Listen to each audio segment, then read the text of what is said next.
When billionaire Elon Musk made an unplanned visit to his old high school in Tor, he expected to find memories.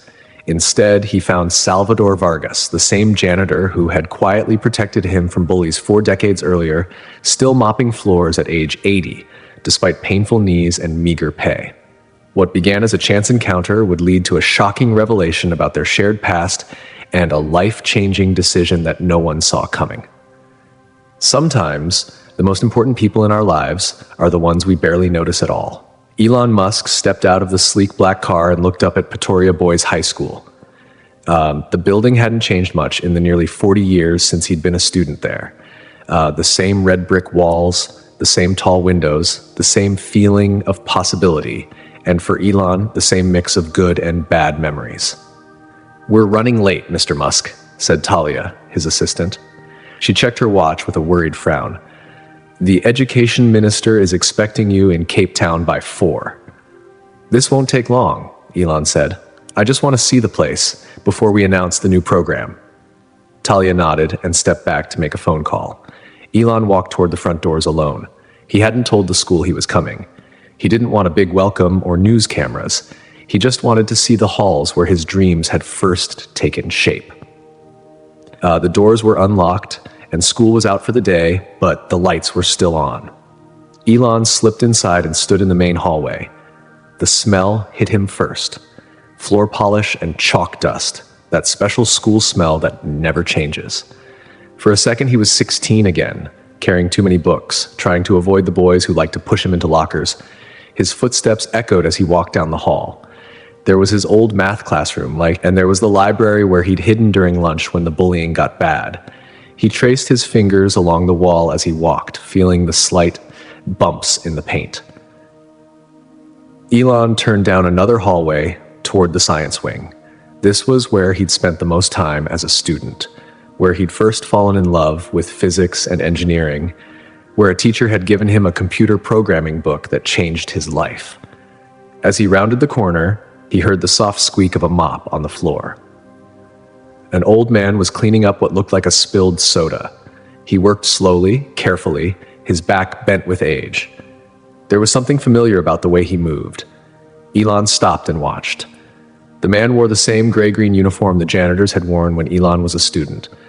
The man finished cleaning the spill and straightened up with obvious effort. He had to be at least 80 years old. When the man turned around, Elon felt a jolt of recognition. "Mr. Vargas," he said before he could stop himself. The old man squinted at him, then his eyes widened in surprise. "Well, I'll be," he said, his voice rougher than Elon remembered, but still with that same gentle tone. "Young Musk, is that really you?" Elon walked closer, amazed. "It's me, Mr. Vargas, but I'm not so young anymore." Mr. Vargas leaned on his mop, a smile spreading across his weathered face. "Not young maybe, but I'd know those eyes anywhere. Always looking ahead to something the rest of us couldn't see yet." Elon couldn't believe it. Salvador Vargas had been the school janitor when Elon was a student. He'd been old even then, or so teenage Elon had thought. To see him still here, still working with his mop and bucket at what must be 80 years old, was shocking. "You're still working here?" Elon asked. "After all this time?" Mr. Vargas nodded. "Where else would I go? Wes, this place is my home." He gestured around the empty hallway. 52 years now, I've seen a lot of bright young people come through these halls." Elon did the math in his head. 52 years, that meant Mr. Vargas had started working at the school before Elon was even born. "I've seen what you've been up to," Mr. Vargas continued. "Electric cars, space rockets." He chuckled. "I tell the kids I knew him when he was your age. Some of them don't believe me." Elon felt a strange tightness in his chest. This man had been kind to him during some of his hardest days at school. He remembered how Mr. Vargas would appear like magic whenever the bullies were around, how he'd find reasons to mop near the library when Elon was hiding there, small kindnesses that had meant everything to a lonely, awkward boy. "You should be retired by now," Elon said, "enjoying life." Mr. Vargas shrugged. "This is my enjoyment. The young people keep me going." He pointed to his heart.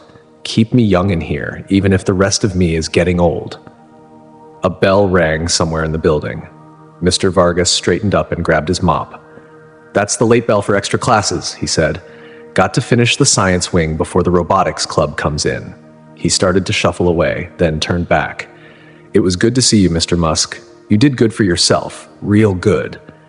Something about seeing the old man still working, his hands gnarled with arthritis, his back bent from decades of mopping these same floors, struck Elon deeply. This man had spent his entire life taking care of this school and its students.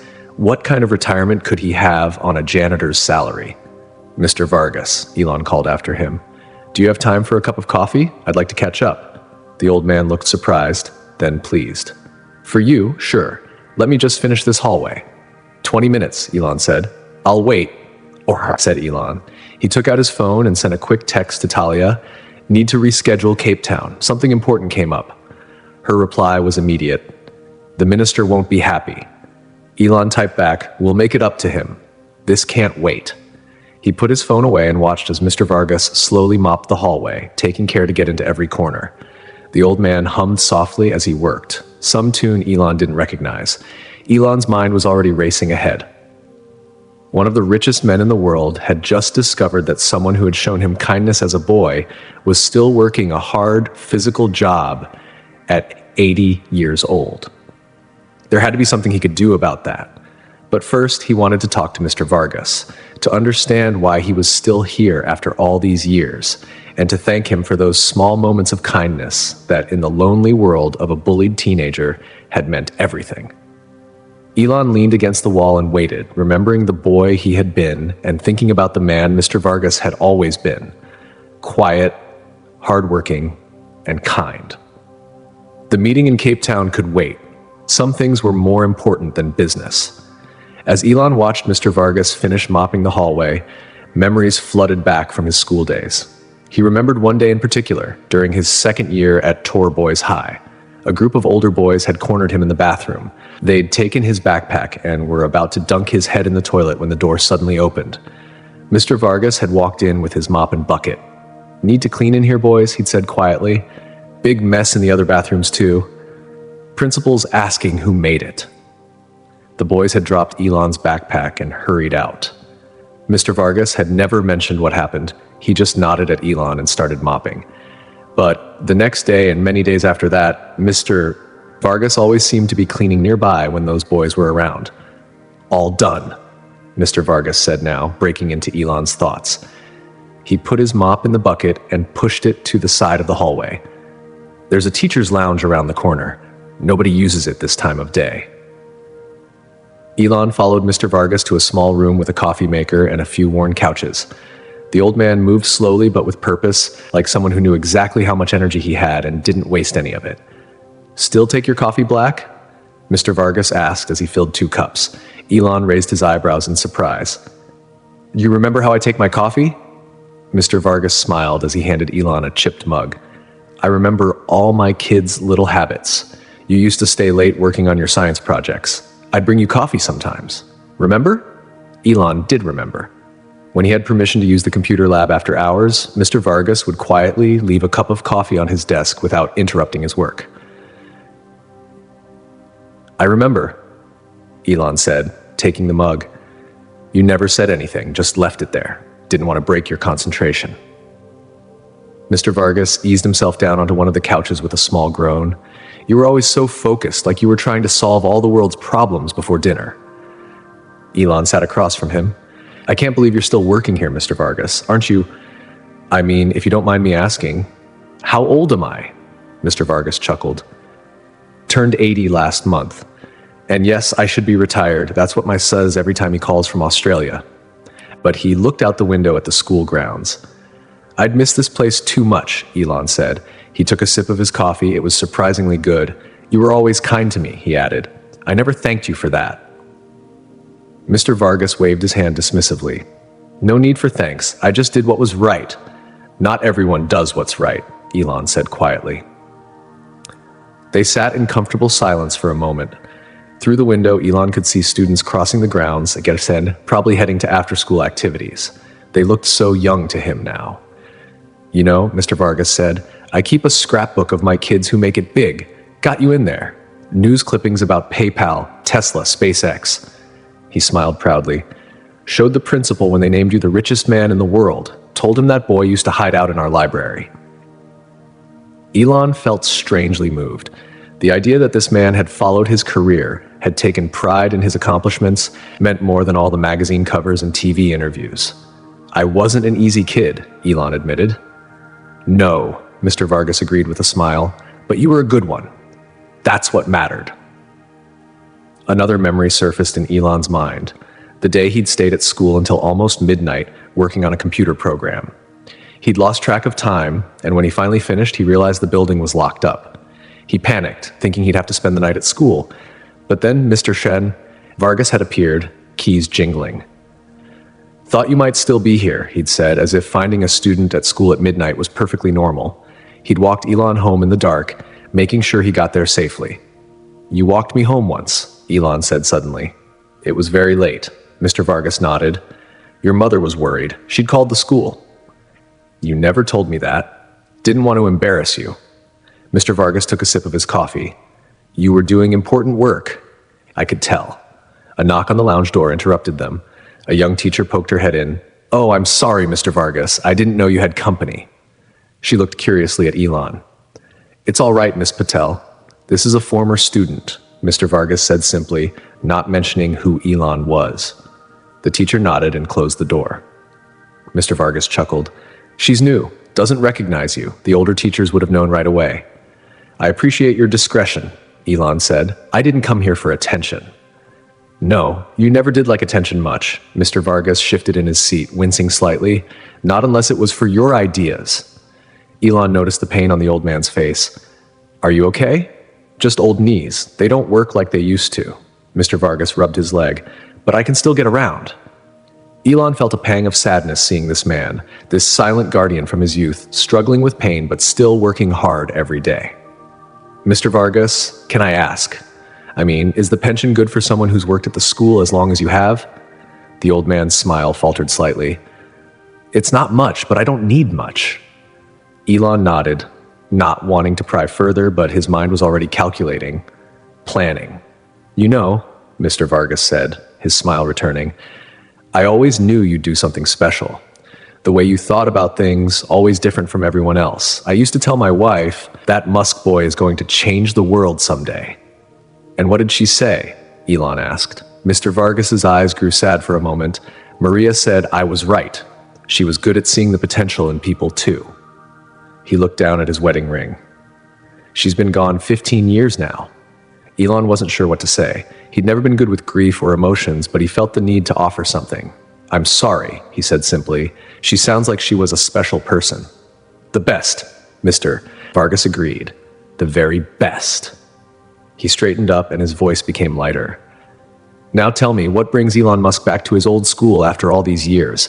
It can't be just to have coffee with an old janitor." Elon smiled. "Actually, I'm launching an education program, new tech labs for schools across South Africa. I wanted to see this place again before making the announcement." "Always thinking big," Mr. Vargas said with approval. "This school could use better computers. The ones in the lab are older than some of the teachers." Elon's phone buzzed. He glanced at it, another message from Talia about the Cape Town meeting, and put it away. "Do you have lunch plans, Mr. Vargas?" Elon asked. Suddenly, the old man looked surprised. "Just my usual sandwich in my office." "Would you join me instead?" Elon asked. "We could go somewhere nice." "No need for fancy places," Mr. Vargas interrupted. "The IBO cafeteria is still open. Food's not bad." He checked his watch. "My afternoon shift doesn't start for another hour." 10 minutes later, they sat at a corner table in the nearly empty school cafeteria. A few students looked curiously in their direction, but no one approached them. "So, 52 years, Elon said, picking at his plate of macaroni. "You've seen a lot of changes here." Mr. Vargas nodded as he carefully cut his sandwich. 6 principals, dozens of teachers, thousands of students. He took a small bite. "The kids are the same, though. Some scared, some brave, all trying to figure out who they are." "Why did you stay so long?" Elon asked. "Most people change jobs, look for better opportunities." Mr. Vargas was quiet for a moment, considering the question. "I found purpose here," he finally said. "After my time in the army, I needed quiet work, predictable days. Being around young people kept me hopeful." He smiled. "And I was good at it, knowing which messes needed cleaning right away and which could wait. which broken things needed fixing first, which kids needed protecting. Elon added softly, "You knew things when people think you're invisible." An uncomfortable thought struck Elon. I was probably one of those people. I don't think I really saw you back then. You saw me more than most, Mr. Vargas assured him. You always said thank you, even when you were lost in your thoughts. You'd say, "Thank you for the coffee." They ate in silence for a few minutes. Elon noticed how carefully Mr. Vargas handled his food, how precisely he cut each bite, nothing wasted. After Maria died, Mr. Vargas continued suddenly, "Work saved me. Having somewhere to go every day, having floors to mop and light bulbs to change, simple problems to fix. Your son in Australia. Do you visit him?" Elon asked. Mr. Vargas shook his head. "Tickets are expensive. We video call on Sundays." His expression brightened. "He has 2 children, smart kids. The girl wants to be a doctor." "Your grandchildren have never seen where you work, where you've spent your life," Elon said.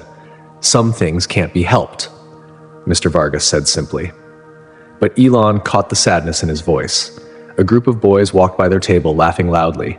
One nudged another and pointed at Elon, whispering excitedly. "They recognize you," Mr. Vargas said with a small smile. "Fame is strange," Elon replied. "People think they know you when they really don't." Mr. Vargas nodded thoughtfully. "Must be hard sometimes." "It is," Elon admitted, "but it also opens doors, lets me do things that matter, like your space rockets and the electric cars, like making sure good people are taken care of," Elon said, looking directly at Mr. Vargas. The old man seemed embarrassed. "I didn't show you my coffee mug collection to ask for anything, Mr. Musk." "And I know you didn't," Elon said, finishing his sandwich. He carefully folded his napkin. "When I started here, this table was new. Now look at it." He ran his finger over a deep scratch in the surface. "Everything gets marked by time." "Some things improve with age," Elon said. Mr. Vargas chuckled. "Nice of you to say, but my knees disagree." A bell rang, signaling the end of the lunch period. "Should get back to work," Mr. Vargas said, standing slowly. "The gym needs cleaning before basketball practice." "Before you go," Elon said, "could you show me your office? The place where you keep that scrapbook you mentioned?" Mr. Vargas looked surprised by the request, then pleased. "It's nothing special, just a small room near the boiler, but yes, I'll show you." As they walked out of the cafeteria, Elon sent another text to Talia. "Cancel all my meetings for the rest of the day. I'll be at the school longer than expected." Her reply came immediately. "The board meeting can't be moved. It's scheduled for 7 p.m. your time." Elon texted back, "I'll make it, but I'm staying here until then." He put his phone away and caught up with Mr. Vargas, who was moving slowly down the hallway, nodding at students as they passed. Each step seemed to cause him pain, but he kept a smile on his face. Elon felt a growing certainty that he had found something important here, something that went beyond his planned education program. There was a story in this school, in this man's life, that needed to be acknowledged. "It's just down here," Mr. Vargas said, pointing to a narrow corridor. "Not many people come this way." Elon followed Mr. Vargas down the hallway. The sounds of the school, slamming lockers, chattering students, squeaking sneakers, faded behind them. The corridor ended at a metal door marked Maintenance. Mr. Vargas pulled out a ring of keys and unlocked it. "Watch your step," he warned as they entered. The room was warm from the nearby boiler and smelled of cleaning supplies and old books. It was barely bigger than a storage closet, but Mr. Vargas had made it his own.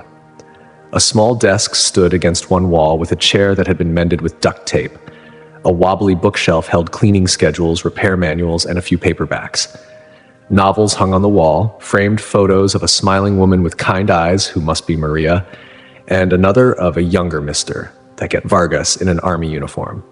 "This is my kingdom," Mr. Vargas said with a small laugh. 20 square feet of space, that's all mine." He pointed to an electric kettle. "I can make tea if you'd like." "I'm fine, thank you," Elon said, looking around, taking in every detail. "You've made it comfortable." Mr. Vargas nodded. "You don't need much space to be happy, just enough for your memories and a good book." He reached for the bookshelf and pulled down what looked like an old-fashioned accounting ledger, bound in worn leather. "This is what I wanted to show you," he said, handing the heavy book to Elon, who took it carefully. The cover was soft with age and use. "My memory book," Mr. Vargas explained. "Open it." Elon sat in the desk chair and opened the ledger. Inside, the yellowed pages were filled with neat handwriting. Each entry was dated and contained what looked like short stories or observations. Some had small newspaper clippings or photos attached. "What is this?" Elon asked, gently turning the pages. "My students," Mr. Vargas said simply. "Not all of them, just the ones who needed something extra, the ones I tried to help." Elon began to read some of the entries. September 15th, 1978, girl with the red hair being picked on for her stutter. Found her crying in the east stairwell, told her about my cousin who stuttered, but she became a famous radio announcer. She made her laugh and left a book about famous people with speech problems on her desk. I saw her reading it at lunch. She smiled at me. March 3rd, 1982. A boy whose father died last month came back to school today. He's trying to be brave, but I saw him hiding behind the gym. I pretended I needed help moving boxes of sports equipment and told him about losing my father when I was young. I let him talk. He helped with the boxes. His shoulders looked lighter when he left. Elon turned more pages, amazed at the level of detail and the span of time covered. 52 years of quiet kindness recorded in this simple book. "You kept track of all these students?" he asked, looking up at Mr. Vargas. The old man nodded. "Not their names. Never felt right to write down their names, just their stories. And sometimes I'd add, not when I heard how they were doing later in life." Elon turned more pages, moving into the late 1980s when he would have been a student. His heart beat faster as he found an entry from his time at the school.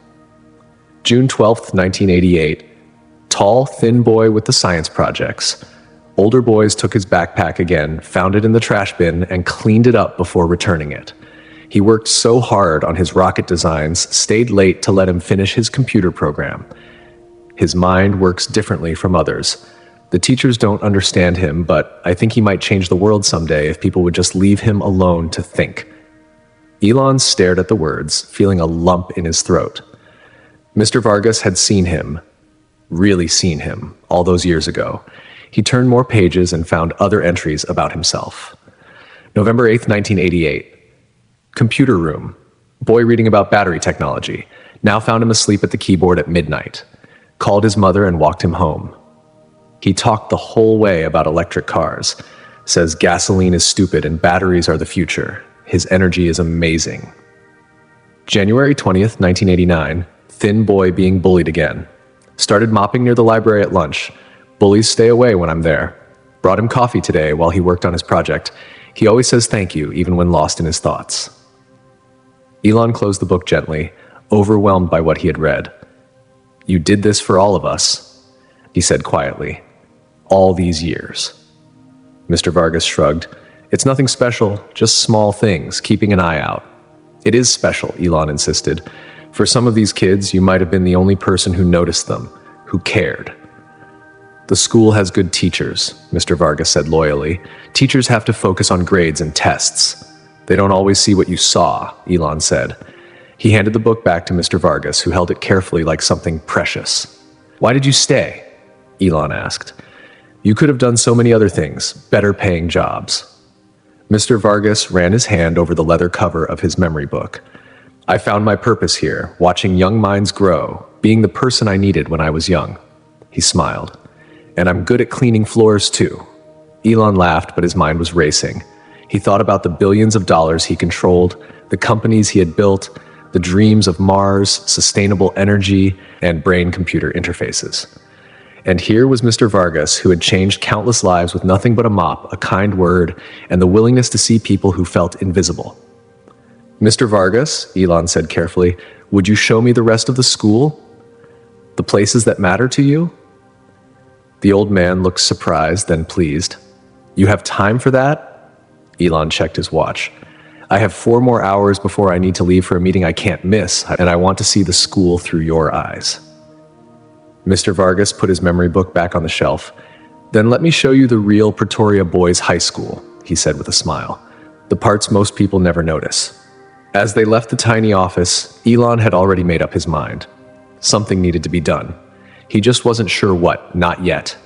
But he was Elon Musk, and when he decided to solve a problem, it got solved. Mr. Vargas was now at the top of his problem-solving list. For the next 2 hours, Elon followed Mr. Vargas through the school. They walked slowly because of the old man's painful knees. Mr. Vargas showed him hidden corners and secret spots, places where generations of students had carved their names, where roof leaks had been patched again and again, and where the building showed its age and history. "This spot here," Mr. Vargas said, pointing to a windowsill in an empty classroom. "This is where the shy kids sit, always in the corner by the window.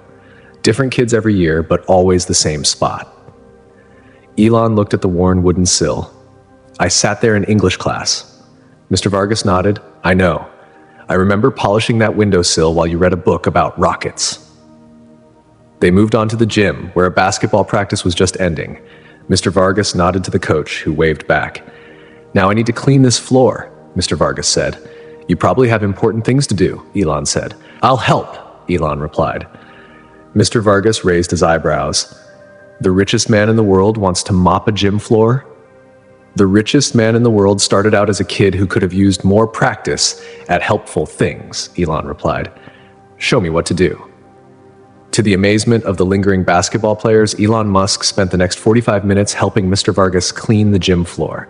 The old man showed him how to move the mop in long, even strokes, how to wring it just right, how to avoid leaving streaks. Elon was surprised at how physical the work was. His arms began to ache after just 10 minutes. "You do this every day?" he asked, wiping sweat from his forehead. "Every school day for 52 years, Mr. Vargas confirmed.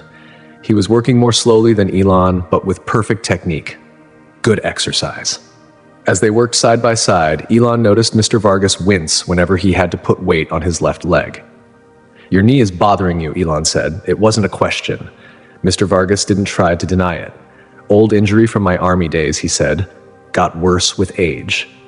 "Have you seen a doctor?" Elon asked. Mr. Vargas shrugged. "Doctors cost money." "But surely the school provides health insurance," Elon asked. "Basic coverage doesn't pay for much beyond simple checkups. Certainly not knee replacement surgery." Elon stopped mopping. "You need knee replacement surgery?" "That's what the doctor said 5 years ago," Mr. Vargas admitted. "But even with insurance, my share of the cost would be more than I make in a year." "So you just live with the pain?" Elon couldn't keep the shock from his voice. "You get used to it," Mr. Vargas said simply. "And I take pills when it's really bad." They finished cleaning the gym in silence. Elon's mind was racing, calculating costs, considering options. When they were done, Mr. Vargas checked his watch. "Almost time for your meeting," he said. "Thank you for your help today." "I have a bit more time," Elon said. "Can we sit for a minute?" "I'd like to ask you something." They sat on a bench at the edge of the gym.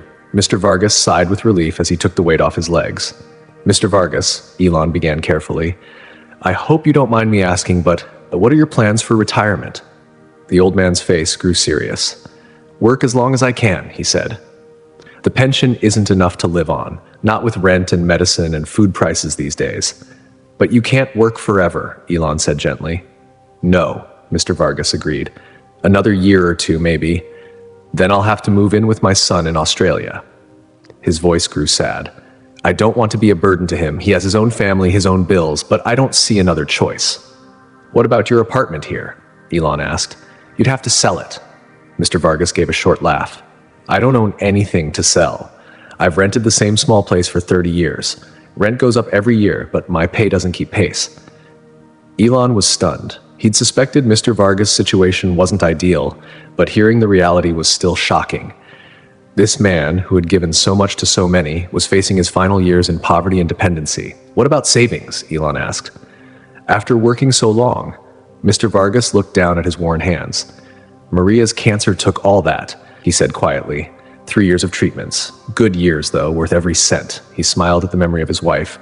"And then there was helping my son get started in Australia, paying for my grandson's braces. Life uses up money fast." Mr. Musk. Elon, he too corrected automatically, his mind still processing what he was hearing. "The thing is," Mr. Vargas continued, "I don't need much, never have. But my knees hurt too much now to work properly. Some days I can hardly get up the stairs. The principal knows, but he keeps me on because he's kind. Many would have let me go by now, and if your knees were fixed..." Elon asked if the pain was gone. Mr. Vargas looked thoughtful. I could work a few more years, save a little more, maybe even visit my grandchildren while I can still travel, he said. Elon nodded, making mental notes. One more question, if you don't mind. If you could do anything else at this school besides mopping floors, what would it be? Mr. Vargas didn't need to think about it. I'd teach the kids practical skills, how to fix things, how to use tools, how to solve problems with their hands. His face lit up with enthusiasm. So many bright students here who can solve math equations but can't change a light bulb or fix a leaky faucet. Life skills are important too. Elon checked his watch reluctantly. I have to go to that meeting now, but I'd like to come back if that's okay. Next week, maybe? You're always welcome, Mr. Vargas said, but a busy man like you has better things to do than visit an old janitor. Actually, I don't, Elon said with complete sincerity. This has been the most meaningful day I've had in a long time. Mr. Vargas looked embarrassed but pleased.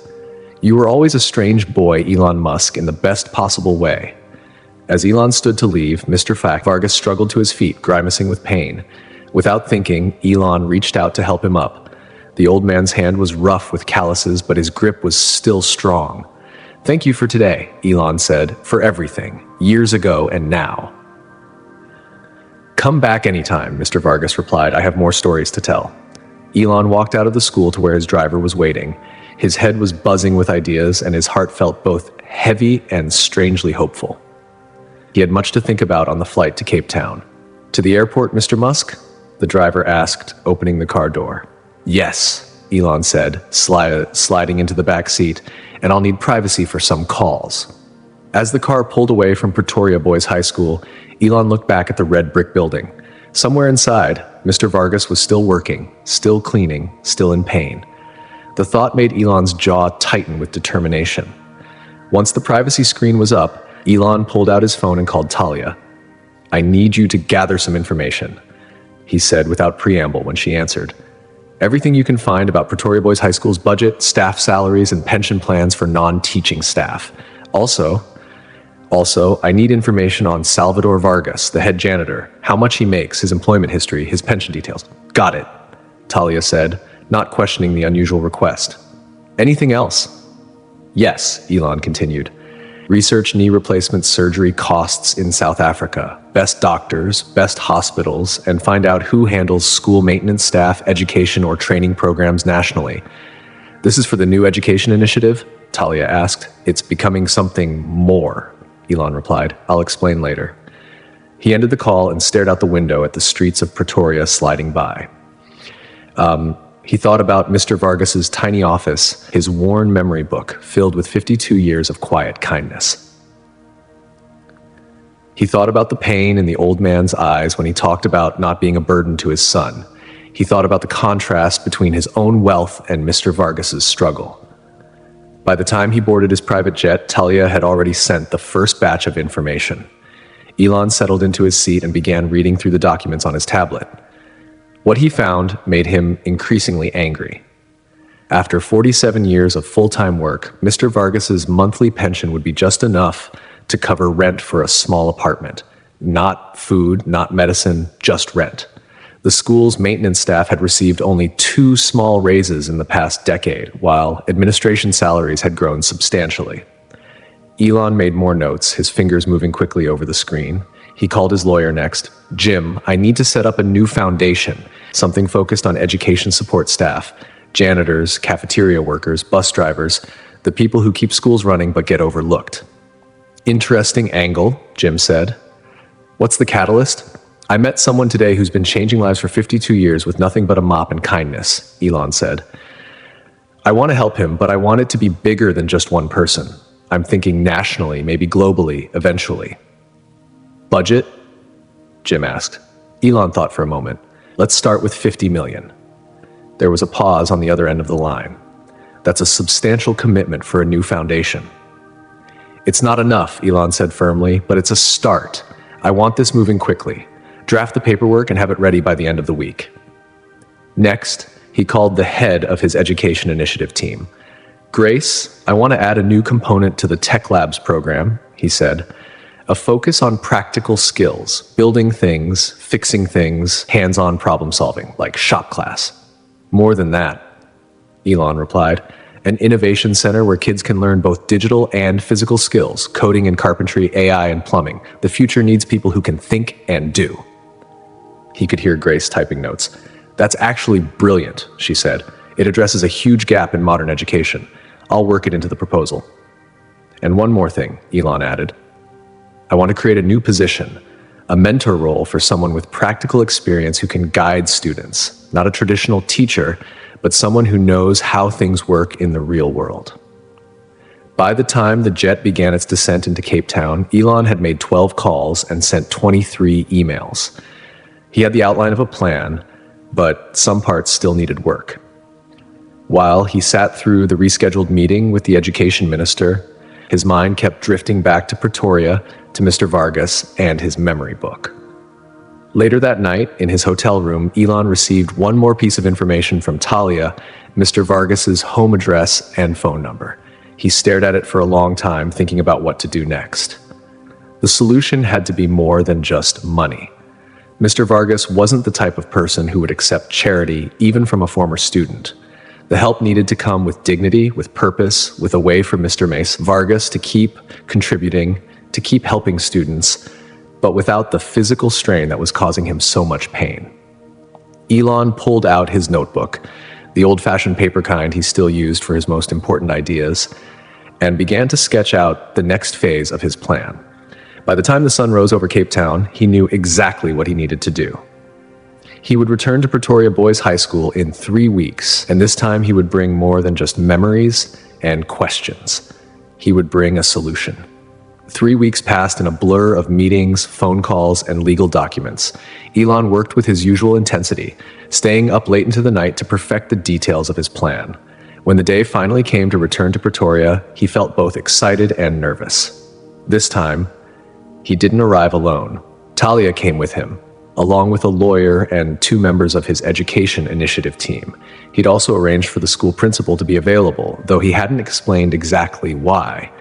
Remember, Elon told his team as their cars pulled up to the school, "Nothing happens until I've talked to Mr. Vargas. This is about him first." Inside the school, students were just finishing their day. Some recognized Elon and pointed, whispering excitedly to each other. He smiled and nodded, but kept walking, looking for Mr. Vargas. They found him in the gym, cleaning up after a volleyball game. Even from a distance, Elon could see the pain in his movements as he bent to pick up stray pieces of trash. "Mr. Vargas," Elon called out, his voice echoing in the large space.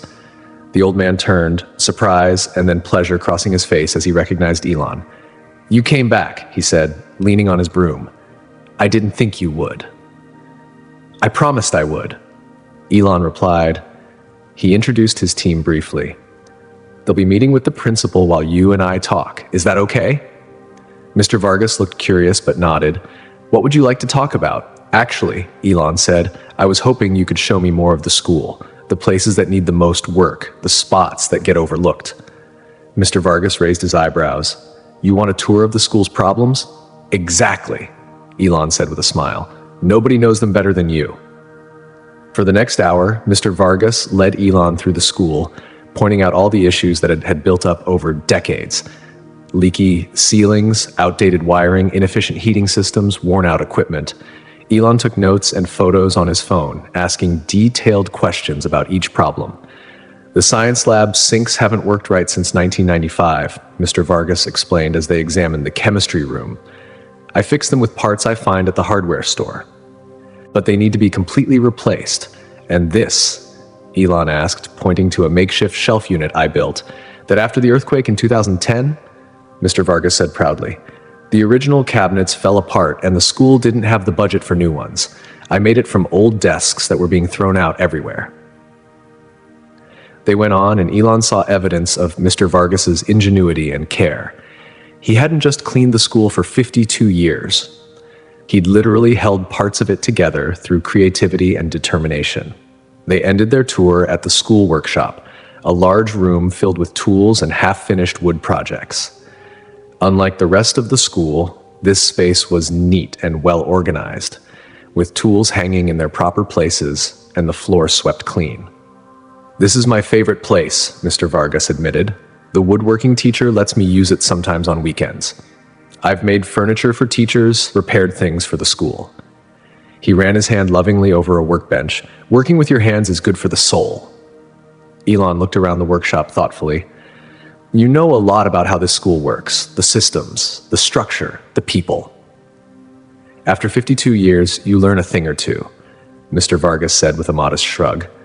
What would you change? Elon asked suddenly. If you could change anything about this school, what would it be? Mr. Vargas thought for a moment.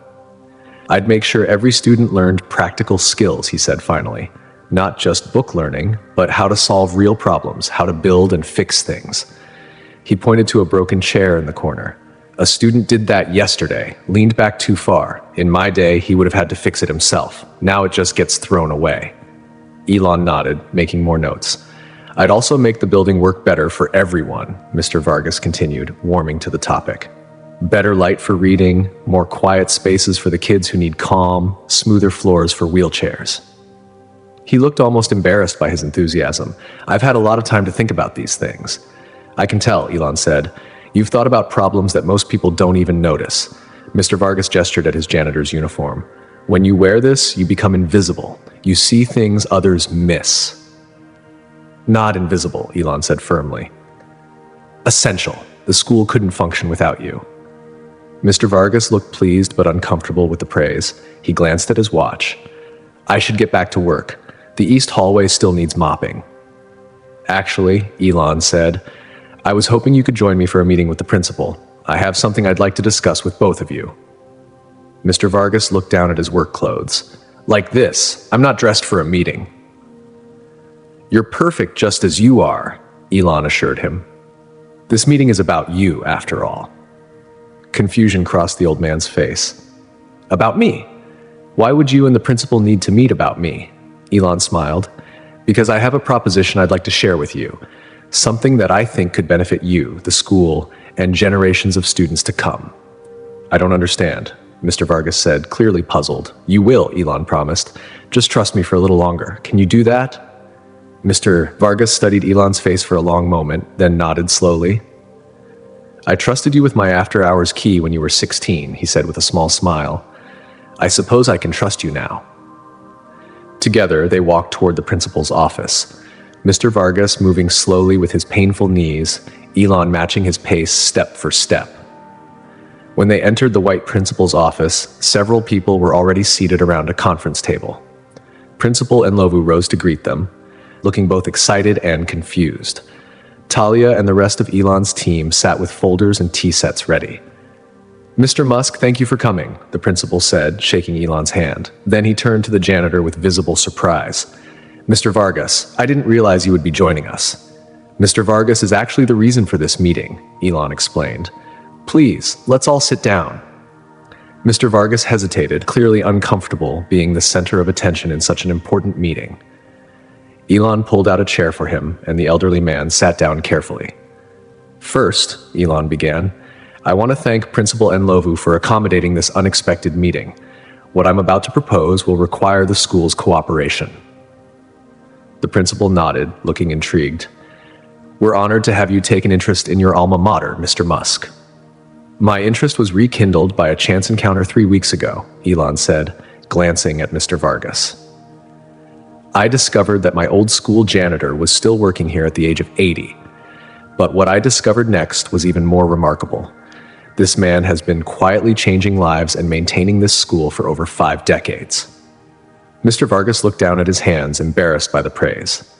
During my visit, Elon continued, Mr. Vargas showed me his memory book, a record of all the students he's helped over the years, students who were bullied, who were struggling, who needed someone to see them. He turned to Mr. Vargas. I was one of those students. The principal looked at Mr. Vargas with new respect. I had no idea you kept such records. Just for myself, Mr. Vargas said quietly, to remember. Today, Mr. Vargas showed me around the school, Elon went on. He pointed out all the problems that need fixing, the systems that need updating. His knowledge of this building is extraordinary. But what struck me most was his vision for the students, how they need to learn practical skills alongside their academic studies. Elon opened a folder that Talia handed him. That's why I'm establishing the Vargas Foundation with an initial endowment of $50 million. The room went silent. Mr. Vargas's mouth fell open in shock. The Foundation will have several missions, Elon explained, warming to his topic. First, to recognize and support the unsung heroes of education, the janitors, cafeteria workers, bus drivers, and other staff who make schools function but rarely get the recognition or compensation they deserve. He handed a document to the principal. The Foundation will begin by funding a comprehensive renovation of Torboys High School, addressing all the issues Mr. Vargas identified today. Principal Enlovu skimmed the document, his eyes growing wider. This is extremely generous, Mr. Musk. There's more, Elon said. He turned to Mr. Vargas. The Foundation will also create a new position at this school and eventually at schools across South Africa. The role will be called Building Steward, and it will combine maintenance oversight with student mentoring. Mr. Vargas listened intently, his weathered face showing confusion and growing hope. The building steward will be responsible for teaching students practical skills, how to use tools, how to repair things, how to solve physical problems. They'll work alongside teachers. But with a focus on hands-on learning, Elon leaned forward. And I want you, Mr. Vargas, to be the first building steward, he said. Mr. Vargas whispered, but my knees, I can barely.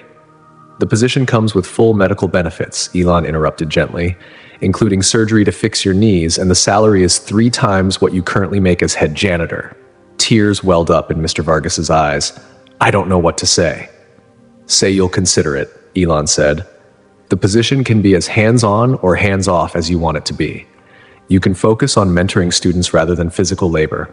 You can set your own hours, and when you do decide to retire fully, your pension will be calculated based on your new salary, not your janitor's wages. The principal looked at the documents again. This is an incredible opportunity, Salvador, for you and for our school. Mr. Vargas wiped his eyes with a handkerchief.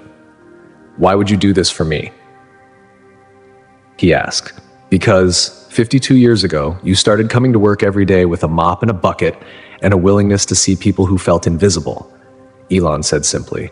You saw me, when I needed to be seen. I'm just returning the favor. Talia slid another document across the table. There's one more thing, Mr. Vargas. The Foundation will pay for your son and grandchildren to visit from Australia next month, and whenever you want to visit them in the future, a ticket will be waiting for you.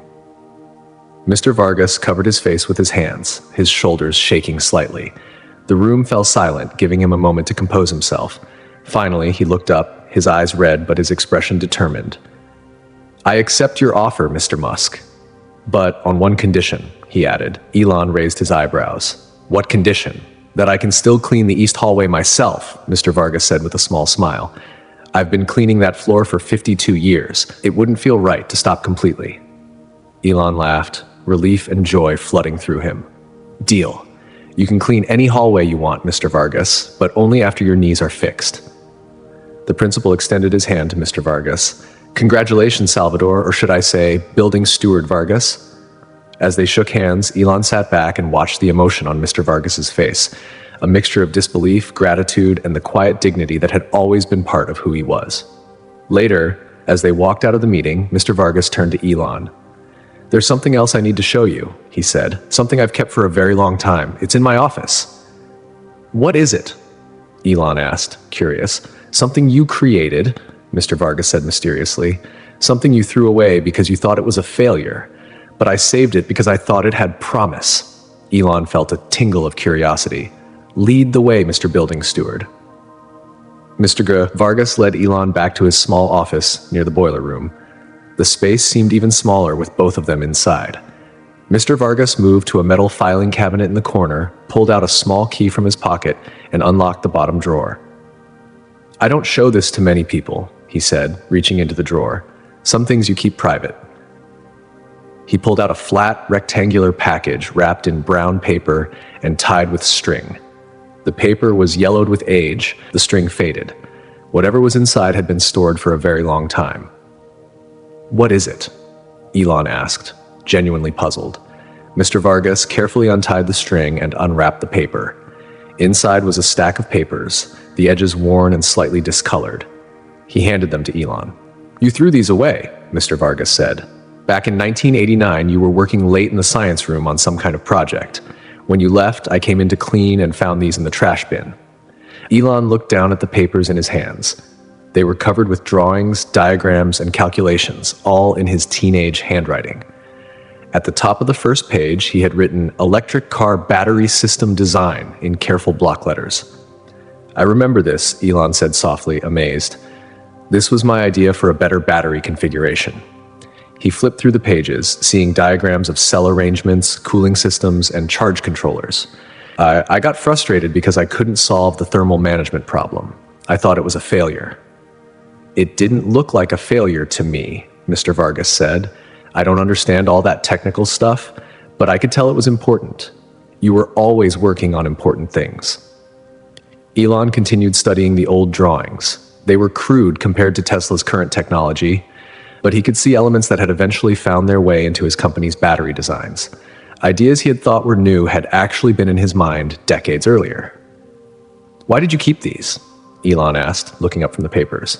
Mr. Vargas smiled. "I've saved lots of things students threw away over the years. Poems, drawings, stories, things they created but didn't value. Sometimes the creator is the worst judge of what matters." Elon looked back at the drawings. One page showed a detailed sketch of battery cells arranged in a specific pattern with cooling channels running between them. It was surprisingly similar to an early Tesla battery pack design. "This is incredible," Elon murmured. "Some of these ideas, they're actually not that different from what we ended up using at Tesla." "I thought they might be valuable someday," Mr. Vargas said. "Not in money, but in meaning. That's why I kept them safe all these years." "You knew who I was when I came back 3 weeks ago," Elon said. "You'd been following my career." Mr. Vargas nodded. "When you started Tesla, I saw a news story about electric cars. I remembered these drawings. I thought, he's doing it. He's making his teenage dreams real. I was so proud." Elon felt a lump in his throat. The idea that someone had believed in his discarded ideas long before he became successful, had seen their value when even he couldn't, was deeply moving. "Mr. Vargas, do you realize what this means?" Elon asked. "These drawings show I was thinking about electric car battery systems when I was 17 years old. These are practically historical documents for Tesla now." The old janitor looked pleased but confused. "They're just some old papers I saved." "They're more than that," Elon said. "They show the evolution of ideas that became a multi-billion-dollar company." He carefully refolded the papers. "Would you mind if I took these? I'd like to have them properly preserved." "They're yours," Mr. Vargas said. "I just kept them safe for you." Elon studied the old man's face, seeing the kindness and wisdom there. "You've been keeping a lot of things safe, haven't you? Not just papers and buildings, but people too." Mr. Vargas looked embarrassed. "I just did what seemed right." "That's a rare quality," Elon said. He carefully wrapped the papers back in their protective covering. "Thank you for saving these, and thank you for everything else too." Mr. Vargas smiled. "Maybe now you'll believe me when I say I always knew you would do important things." As they left the small office, Elon felt a strange sense of things coming full circle. The boy with big dreams had become a man with the power to make dreams come true, not just his own, but others as well. And the quiet janitor who had once protected that boy was now being protected in return. "When will they start calling you Building Steward?" Elon asked as they walked down the corridor. "It still doesn't feel real," Mr. Vargas admitted. "I keep thinking I might wake up tomorrow and find it was all a dream." "It's real," Elon assured him. "Your knees will be fixed, your grandchildren will visit, and students will learn from your lifetime of knowledge." Mr. Vargas stopped walking, his eyes suddenly shining with tears. "You know what means the most to me? That someone saw what I've been doing all these years, that it mattered to someone." "It mattered," Elon said firmly, "more than you know." 2 months passed. During that time, Mr. Vargas had surgery on both knees. The operations were successful, and he was now walking without pain for the first time in years. The school had been buzzing with rumors about changes coming, about Elon Musk's visits, and about their elderly janitor's mysterious absence and new title. On a bright Tuesday morning, students and staff filed into the school auditorium, whispering excitedly to each other. A stage had been set up at the front with chairs for important guests. News vans were parked outside. The principal, Lovu, stood at the podium calling for quiet. Today is a historic day for Pretoria Boys High School, he announced. We are honored to welcome back our distinguished alumnus, Mr. Elon Musk, who has an important announcement to make. Elon walked onto the stage to enthusiastic applause. He wore a simple dark suit and looked more serious than he usually did at public events. He shook the principal's hand and approached the microphone. "Good morning," he began.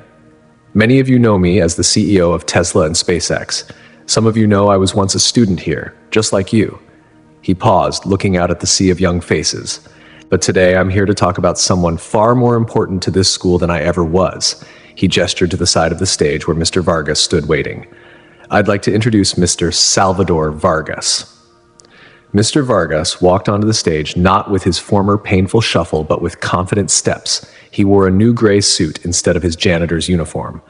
The students looked confused. Some of them recognized the school janitor, but many didn't. "For 52 years," Elon continued, "Mr. Vargas has been the heart and soul of this school. As head janitor, he kept this building clean and functioning, but he did much more than that. More than that, he protected students who were bullied. He encouraged those who were struggling. He fixed things that were broken, both objects and sometimes people." Mr. Vargas looked down modestly as Elon spoke. "Today, I am proud to announce the establishment of the Vargas Foundation, funded with a $50 million endowment." A collective gasp went through the auditorium. Cameras flashed. The foundation will support unrecognized heroes of education like Mr. Vargas, the janitors, cafeteria workers, and support staff who make schools function but rarely receive the credit they deserve. Elon outlined the foundation's mission, explaining how it would fund better wages, training, and recognition for support staff across South Africa and eventually worldwide. The students listened with growing interest. "Here at Tor Boy High, we're starting with a full renovation of the science building, which will be renamed the Vargas Innovation Center." More gasps and applause filled the room. The center will feature modern labs, workshops, and spaces designed specifically for hands-on learning. Mr. Vargas's eyes widened in surprise. This part of the plan had been kept secret from him. And leading this new center, Elon continued, will be the school's first building steward, Mr. Salvador Vargas himself, who will teach students practical skills and problem solving based on his lifetime of experience. The applause was thunderous. Now Mr. Vargas looked overwhelmed, his eyes shining with emotion. Elon gestured for Mr. Vargas to join him at the microphone. The old man stepped forward hesitantly. "I'm not good at speeches," Mr. Vargas said, his voice wavering slightly. "I've spent most of my life in the background, just doing my job. But this school has been my home for 52 years. The students have been my family." He looked out at the audience, his expression earnest. "I've watched thousands of young people grow up in these halls. I've seen their struggles and their triumphs. And if I've learned one thing, it's that everyone has value. Everyone deserves to be seen." His simple words resonated through the quiet auditorium. Even the restless teenagers seemed moved. "Thank you, Mr. Musk, for seeing me," Mr. Vargas concluded. "And thank you all for allowing me to be part of your lives." The standing ovation lasted nearly 5 minutes. News reporters crowded forward, asking questions about the foundation, about the renovation plans, about this unusual partnership between a billionaire and a school janitor. Through it all, Elon stayed close to Mr. Vargas, making sure he wasn't overwhelmed, ensuring that this was his moment to shine after decades in the shadows. When the ceremony ended and the crowd began to disperse, Mr. Vargas turned to Elon with a question in his eyes. "Why name it after me?" he asked quietly. "You could have named it anything." "Because names matter," Elon replied, "and yours deserves to be remembered." After the assembly, reporters surrounded Elon and Mr. Vargas. Camera lights flashed as journalists shouted questions. "Mr. Musk, why focus on janitors and cafeteria workers instead of teachers?" "Mr. Vargas, how does it feel to have a building named after you? Is this just a publicity stunt for Tesla?" Elon raised his hands for quiet. "This isn't about publicity," he said firmly. "This is about recognizing people who are vital to education but often invisible in the system." He gestured for Talia to join him.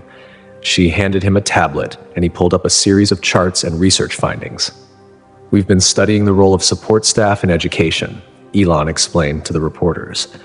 The data shows something remarkable. In schools where janitors, cafeteria workers, and bus drivers have better working conditions and deeper connections with students, dropout rates decrease by up to 15%. The journalists began taking notes as Elon continued. Think about it. These staff members see students in different contexts than teachers do. A shy kid might never speak in class, but will talk to the lunch lady every day. A troubled teen might avoid teachers, but trust the janitor, who doesn't grade them or judge them. Mr. Vargas nodded in agreement, though he looked uncomfortable with all the attention. Our research found that 62% of at-risk students reported having a meaningful connection with non-teaching staff, Elon continued. For many students, especially those from difficult backgrounds, these relationships can be life-saving. A reporter raised her hand. Can you give us specific examples? Elon looked at Mr. Vargas, who hesitated, then spoke quietly. I remember a boy about 15 years ago, Mr. Vargas said. He was new to the school, very angry, getting into fights. One day I found him behind the gym with a bottle of pills. Mr. Vargas's voice grew softer. I sat with him for 2 hours, just talked, called the counselor when he was ready. That boy graduated and became a doctor. He still sends me a card every Christmas. The reporters were silent, captivated by the simple story. That's just one example, Elon said. Mr. Vargas has hundreds more, many documented in his memory book, and he's not alone. There are people like him in schools everywhere, making differences that don't show up in test scores but show up in lives saved. Another reporter called out, "What exactly will the Vargas Foundation do?" First, we'll study these relationships more deeply, Elon explained. We'll identify best practices and develop programs to enhance connections between support staff and students. Second, we'll work to ensure these essential workers receive better pay, training, and recognition. He pulled up another chart on his tablet. The average school janitor in South Africa makes just enough to stay above the poverty line. Most work second jobs. Many retire into poverty despite decades of service. The Vargas Foundation will advocate for policy changes to fix these problems. The same reporter followed up, and the building renovation? The Vargas Innovation Center will be a model for what education spaces can be, Elon said with growing enthusiasm. Labs where students can build electric vehicles and solar panels, workshops where they can learn to fix things instead of throwing them away, spaces designed for collaboration between academic subjects and practical skills. Mr. Vargas stepped forward. If I may add something, he said. His voice was quiet but clear.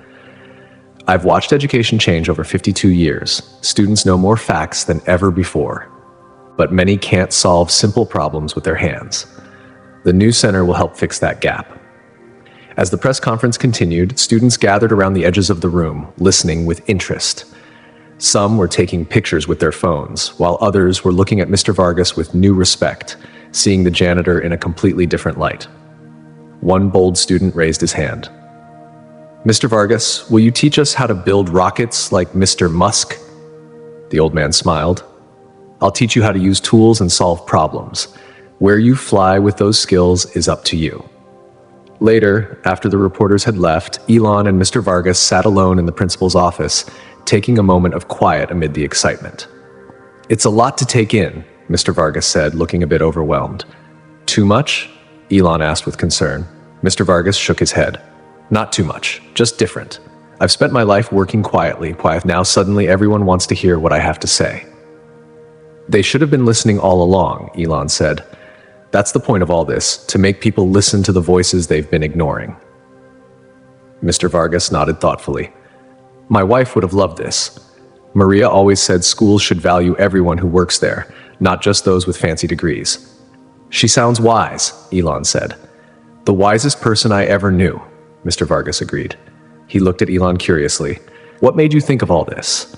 The foundation, the center, everything. Elon considered the question.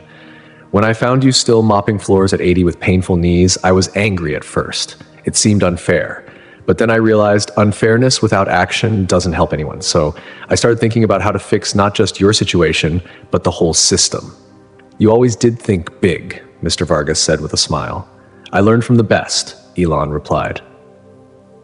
You taught me to see problems nobody else noticed, to fix things that others thought couldn't be fixed. Mr. Vargas looked surprised. "I did every day," Elon said, "just by doing your job the way you did it." Outside, they could hear the excited voices of students still discussing the morning's announcement. The news was spreading through the school and beyond. Something important had happened, something that would change many lives, starting with the life of an 80-year-old janitor who had thought his biggest contributions were already behind him. He couldn't have been more wrong. 6 months passed in a whirlwind of activity. The renovation of the science building began immediately after the announcement. Architects and engineers worked closely with Mr. Vargas, incorporating his ideas about practical spaces where students could learn by doing. During this time, Mr. Vargas started his new role as building steward. Even without a finished center, he began teaching small groups of students in the school workshop. Word spread quickly among the student body about the janitor who could fix anything, and soon he had regular classes filled with eager learners. On a sunny afternoon in October, the newly completed Vargas Innovation Center was ready for its official opening. A red ribbon stretched across the entrance to the building. A crowd had gathered: students, teachers, local officials, and media. Inside the building, Elon walked with Mr. Vargas through the finished spaces one last time before the ceremony. The old science wing had been transformed. Modern labs with cutting-edge equipment stood next to workshops filled with tools. Large windows flooded the spaces with natural light. Everywhere they looked, they saw touches that reflected Mr. Vargas's vision for how learning spaces should work. "What do you think?" Elon asked as they stood in the main workshop. Mr. Vargas ran his hand along a workbench, one he had designed himself. "It's beyond anything I could have imagined," he said softly. "Thank you for making an old man's dreams come true." They made their way outside for the ribbon-cutting ceremony. Mr. Vargas, looking healthy and energetic after his knee surgeries, stood beside Elon at the podium. Behind them, a group of students waited excitedly to demonstrate projects they had been working on with their new building steward. After the speeches and the ribbon cutting, the students came forward one by one to show what they had built.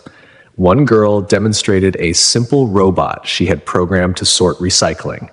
A boy showed a miniature solar-powered car he had constructed. "Mr. Vargas taught us how to use tools properly," the boy explained to the crowd, "and how to think through problems step by step." Elon nodded approvingly. These were exactly the kinds of practical skills he had envisioned when planning the center. As the demonstrations concluded, Elon stepped back to the microphone. "We have one final announcement today," he said, "something even Mr. Vargas doesn't know about yet." Mr. Vargas looked up in surprise. "When Mr. Vargas showed me his office a few months ago, he gave me something remarkable: battery design drawings I had created as a teenage student here and then thrown away. Mr. Vargas had saved them for over 40 years.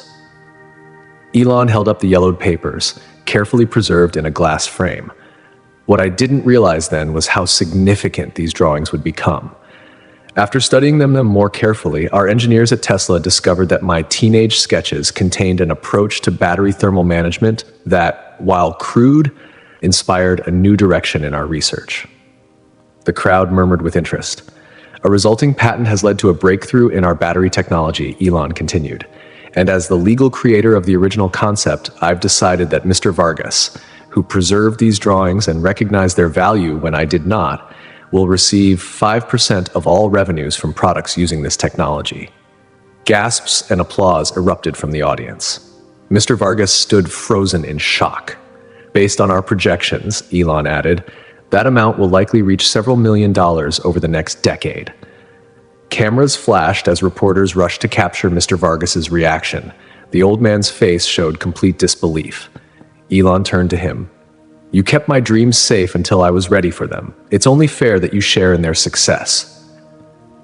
Mr. Vargas shook his head in wonder. "I don't know what to say." "You don't have to say anything," Elon assured him, shaking his hand as the crowd cheered. After the ceremony, as people mingled and explored the new building, Mr. Vargas pulled Elon aside to a quiet corner. "There's something I need to tell you," he said, his expression suddenly serious. "Something I've kept secret for over 40 years. Elon looked at him curiously. Mr. Vargas leaned close and whispered something in Elon's ear, words that no one else could hear. Elon's eyes widened in shock. He stared at Mr. Vargas, trying to process what he had just learned. "Is it true?" Elon asked, his voice barely audible. Mr. Vargas nodded solemnly. "I've wanted to tell you for so long, but the timing was never right. Now, with everything that's happened, you deserve to know." No words came from Elon as he stood in silence, the revelation changing everything he thought he knew about his past and his connection to this man who had been so much more than just a school janitor. The truth that Mr. Vargas had kept hidden for decades would forever alter Elon's understanding of his own journey and the unseen forces that had shaped his life. It was a secret that connected them in ways neither could have imagined. A final gift, more valuable than buildings or millions. But that secret was theirs alone, at least for now. Thank you for joining me for this heartwarming story about recognition, kindness, and the profound impact one person can have on another's life. Where are you listening from? Drop your location in the comments below. If this story touched your heart, please hit that like button to help spread kindness positivity to others who might need this message. The small acts of kindness we show others, just like Mr. Vargas did for young Elon, can change lives in ways we may never fully understand. And if you enjoyed this story, don't miss the video appearing on your screen right now for another inspiring tale that will warm your heart. Click on it now, and I'll see you there.